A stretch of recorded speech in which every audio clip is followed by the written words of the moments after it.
Rıha, Agrep gibi farklı yerlerde halk buluşmaları devam ediyor. Demokratik toplum buluşmaları devam ediyor. Bu buluşmalara halkın ilgisi ne yönde? Gözlemleriniz neler? İlk olarak bu soruyu yönelteyim. Başka sorular da sormak istiyorum. Özellikle yeni düşen bir haber de var. Hukukçu olmanız babında o konuyu da konuşmak istiyorum sizle ama başlayalım isterseniz. Buyurun. Yani Sayın Öcalan 27 Şubat çağrısından sonra kuşkusuz kendi örgütü PKK'de bir yanıt vermek suretiyle bu çağrıya uyacağını ifade etti ve karar aldı. Akabinde de doğrusu Sayın Öcalan'ın hem devlete hem örgütüne hem siyasi parti olarak bize de aslında mesajları olmuştu, önerileri olmuştu. Dolayısıyla biz başlayan bu sürecin toplumsallaşmasını sağlamak ama aynı zamanda bu sürecin ne anlama geldiğini, ne anlamak gerektiğini, nasıl gittiğini, Sayın Öcalan çağrısı olan demokratik toplumu nasıl inşa etmemiz gerektiğini bizatihi halkımızla bir araya gelerek, buluşarak, konuşarak, tartışarak, önerilerini alarak aynı zamanda eleştirilerini almak suretiyle de yani bu sürecin toplumsallaşmasını sağlamak, çözümün ve barışın toplumsallaşmasını sağlamak için bu buluşmaları gerçekleştiriyoruz. Bu buluşmalar evet heyecanlı geçen buluşmalar, katılımın iyi olduğu buluşmalar ama aynı zamanda çok sayıda sorunun sorulduğu, sürece ilişkin kaygıların ifade edildiği, yer yer eleştiriler ve önerilerin yapıldığı buluşmalar bunlar. Çok faydalı olduğunu ifade edebilirim. Halkımızın da bizatihi beklentisinin bu buluşmalar olduğu, sürece ilişkin bilgi edinmek istediklerini, sürece dair görüşlerini sunmak istediklerini ifade eden buluşmalar. 2000 yerde bu buluşmaları yapma kararı vermiştik. Yani bütün bölgelerde, sadece Kürdistan'da değil, tüm Türkiye'de bu buluşmaları gerçekleştiriyoruz. Gerçekleştirmeye de devam ediyoruz. Bu süreçte evet konuşulan çözüm, barışın tam da hani toplum tarafından sahiplenilmesi, barışın ve demokratik hakların toplumun talebine dönüşmesi için bütün bu buluşmaları aynı zamanda gerçekleştiriyoruz. Bu buluşmalarımız da doğrusu devam ediyor. Peki biraz önce dediniz yoğun sorular da alıyoruz diye. En çok yöneltilen sorular neler oluyor bu buluşmalarda? Özellikle halkın evet, yoğun bir şekilde sorduğu sorular, yanıt aradığı sorular nelerdi dikkatinizi çeken? Bunlardan ilki Sayın Öcalan'ın yani görüşme koşulları, Sayın Öcalan'ın özgürlük durumu. İkincisi bu süreçte Kürtlerin işte adım atması, akabinde devletin hangi adımları atacağı. 3, olabildiğince yani neredeyse halkımızın %90'ının devlete olan güvensizliğini ifade etmesi ve bu güvensizliği ifade eden yargılar üzerinden de sorduğu sorular aslında hani çokça karşılaştığımız sorular.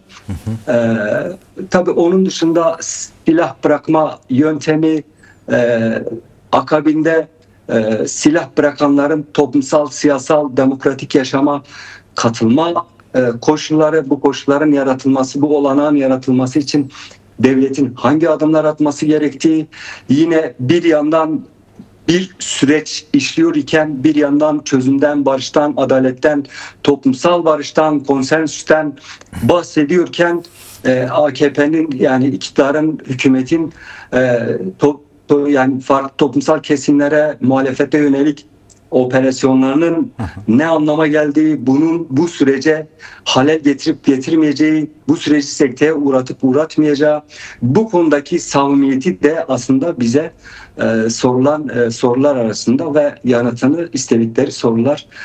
Kısaca hani tabii bunun içerisinde cezaevleri var, hani geçmişte yüzleşme var.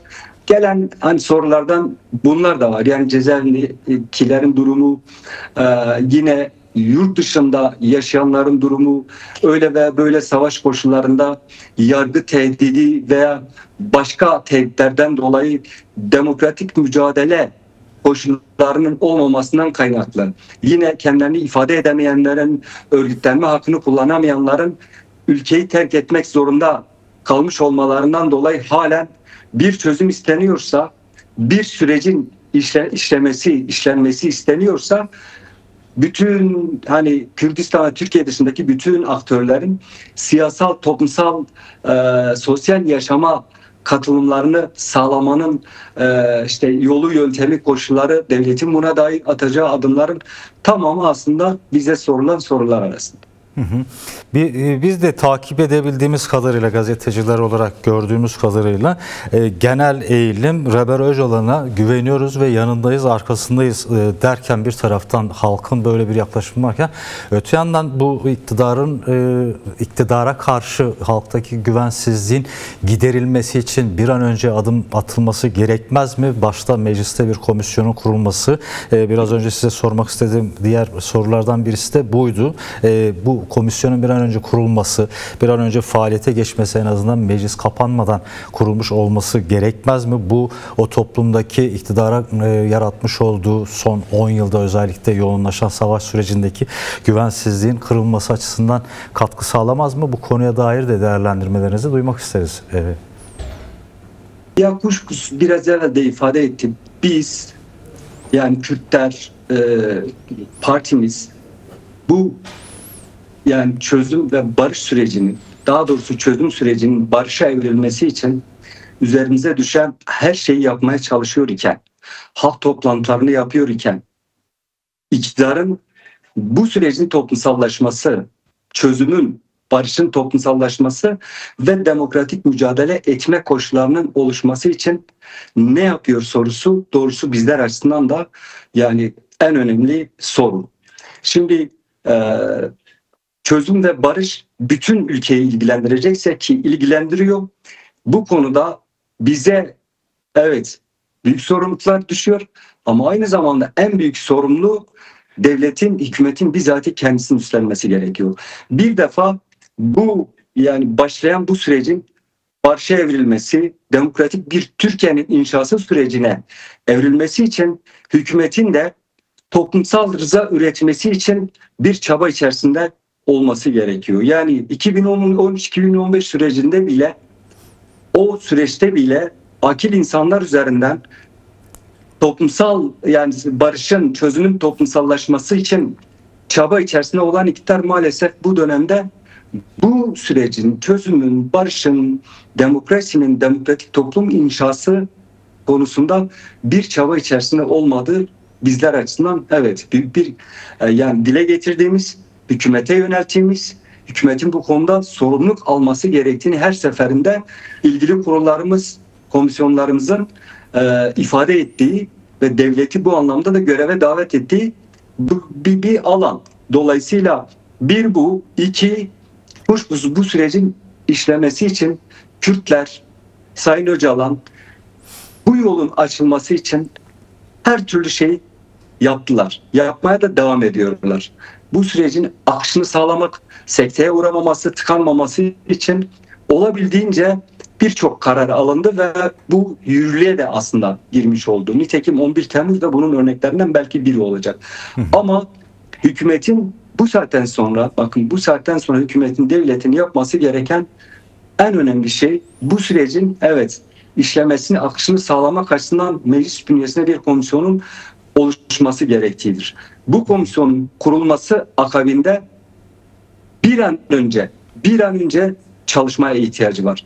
Bu komisyon evet talebimiz yasal bir çerçeve oturtulması, yasal zeminde kurulması yönünde ancak bunun kendisi bizatihi bizler açısından bir şart, bu aşamada bir şart olarak ileri sürülmüyor. Önemli olan komisyonun kurulması ve komisyonun faaliyetlerini çalışma yapıp faaliyet ortaya koyması, pratik anlamda kimi adımlar atması. Tabii komisyonun kendisi bizatihi pratik adım yani daha doğrusu yasal çerçeve, yasal çıkarma yetkisi yok.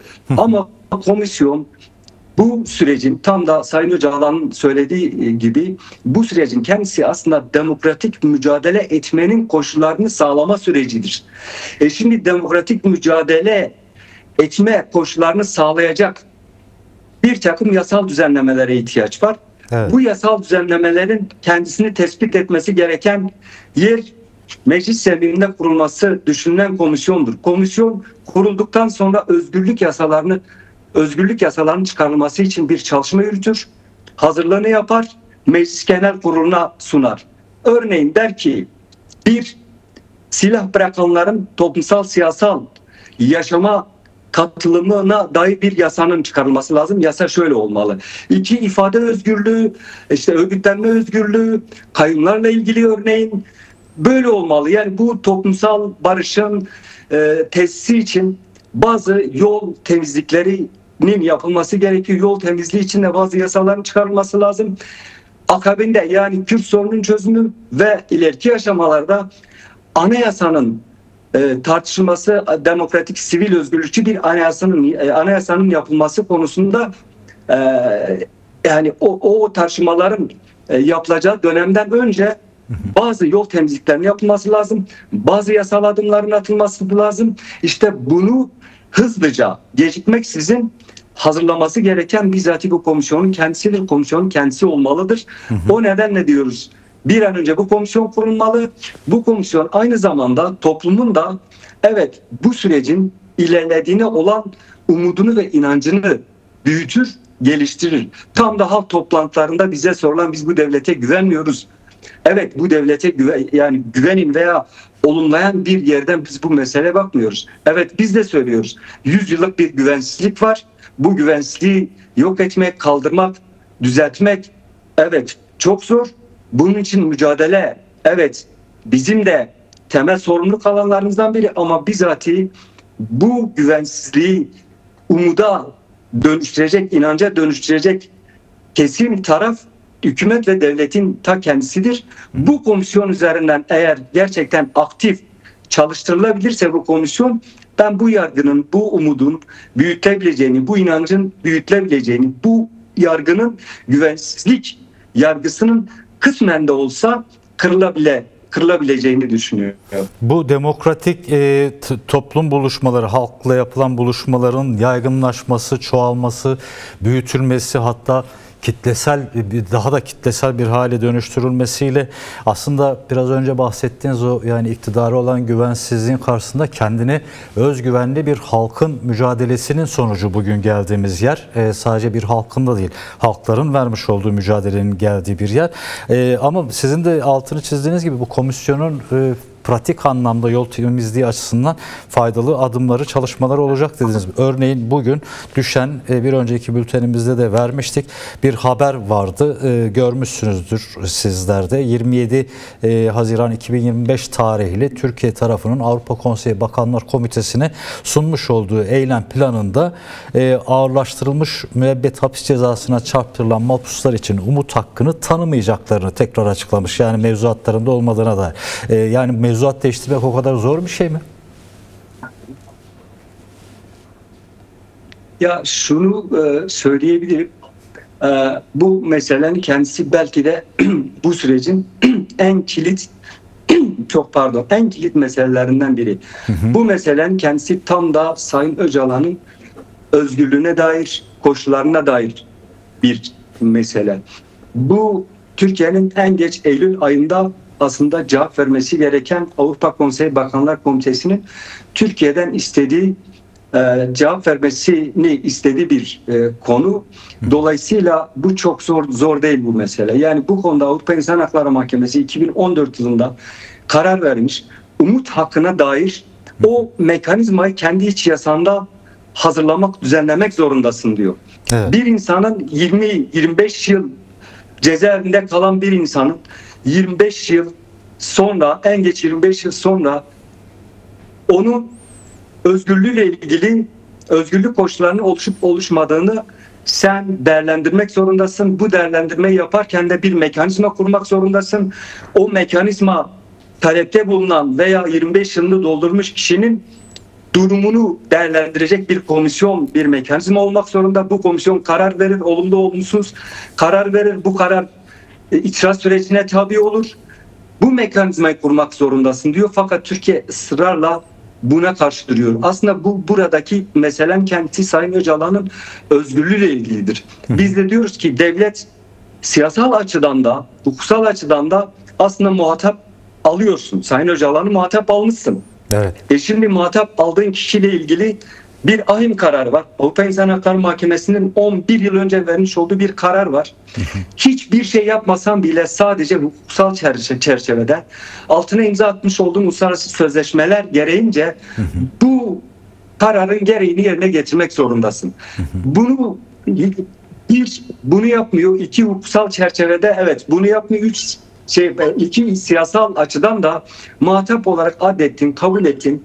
Bir insanın bu sürecin sağlıklı bir şekilde işlemesini sağlayacak, buna ilişkin rol misyonunu oynayacak pozisyona gelmesini sağlamak durumdasın. Sayın Öcalan evet diyor, ben bu süreci ilerletmek istiyorum. İlerletmek için toplumun farklı kesimleriyle bir araya gelmek istiyorum. Görüşmek istiyorum. Yazarlarla, aydınlarla, gazetecilerle, sivil toplum örgütleriyle, siyasi partilerle ve yarın öbür gün meclis bünyesinde oluşacak komisyonla görüşmek istiyorum. Bu süreci tartışmak istiyorum. Berraklaştırmak istiyorum. Kafasında soru işareti olanlarla buluşmak, önerilerini almak istiyorum. İkna olmak istiyorum ve ikna etmek istiyorum. Şimdi bir yandan bu sürecin ilerlemesi konusunda bir çaba içerisinde olacaksın ama aynı zamanda bu sürecin bizatihi temel aktörü olan Sayın Öcalan'ın bütün bu süreci yürütebilmesi için gerekli olan koşulları sen yok etmek, bu koşullara dair düzenleme yapmamak için de uğraşacaksın.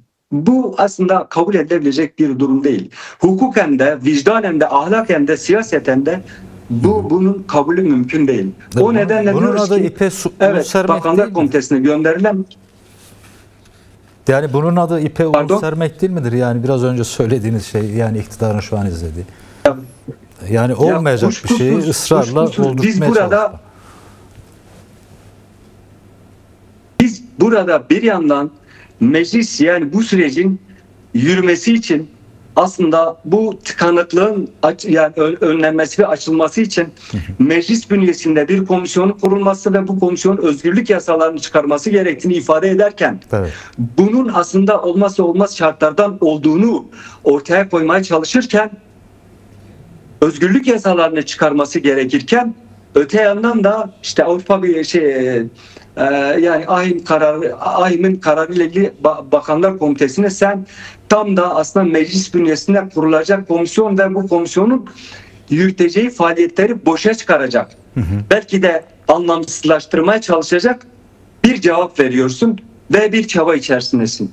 Bunun kendisi kesinlikle aslında sürecin karşısında durmaya, sekteye uğratmaya, süreci uzatmaya veya bu krizi aşmak, çözmek yerine bu krizi idare etmeye çalışmak gibi bir duruma sahip olduğunu ben ifade edebilirim.